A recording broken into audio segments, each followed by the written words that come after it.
Well, early on, I got to know Randy, and I liked him immediately. But the other thing that was happening in my life besides the new coach was my home life was falling apart. My folks were on the path to divorce. I'm the youngest of 4 kids. I'm 9 years old. I have no idea what's going on. I feel the tension in the house. I don't get it. I feel like there's a secret that the other kids are keeping from me. I feel like everybody knows something that I don't know. And in that confusion stepped Randy.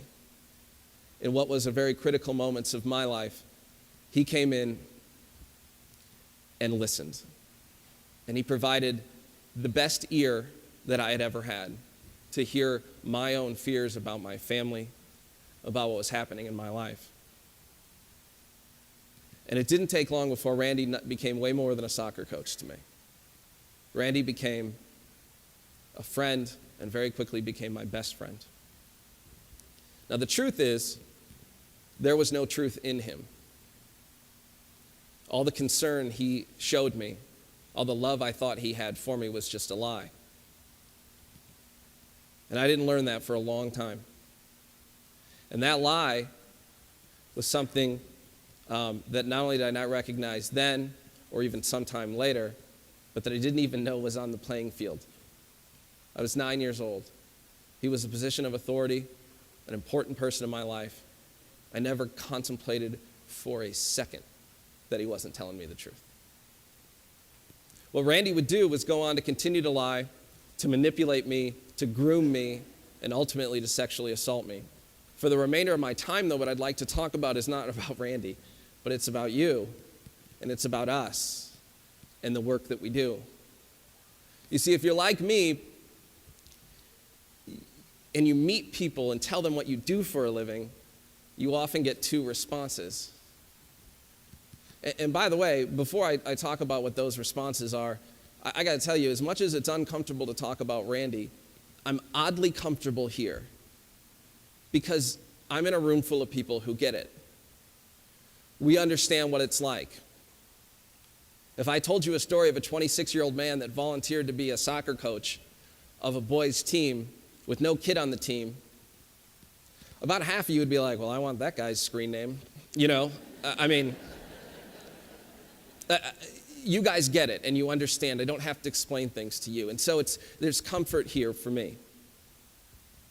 But the people that I talk to and tell them what I do for a living, again, if you're like me, you could tell part of the story. I could tell them I'm a lawyer and most people would know what that means. Or I could tell them I'm a prosecutor and a little less would know what that means, but a lot would know. And then the people I would tell that I'm a prosecutor of crimes against children, that's this group that really knows what that's like to be involved in this fight. But the people who don't know, and there's a lot that don't, often have 2 responses, and that's really what I want to talk about. I'm bringing down the house. The first is, you often get this, I don't know how you do what you do. There's also the caveat to that, which is, I could never do what you do. And I never know how to take that. It's kind of a compliment. I like to hear, like, you're brave. It's awesome that you can do that. And it's kind of an insult. You must be pretty messed up to be able to do stuff like that. And I'm never quite sure which one it is, and I got to tell you, I think it's probably both in some ways. But I don't mind it, and I don't get mad at them. But there's also an element, often of those same folks that give you this first phrase on what you do, that it would seem to me would rather not even know about what we do. And some of those, for my law enforcement folks, are people who are on your force, people who are in your office. And you start telling them about one of your cases, and they do one of these. I don't want to hear this. I don't want to know about it. And that troubles me.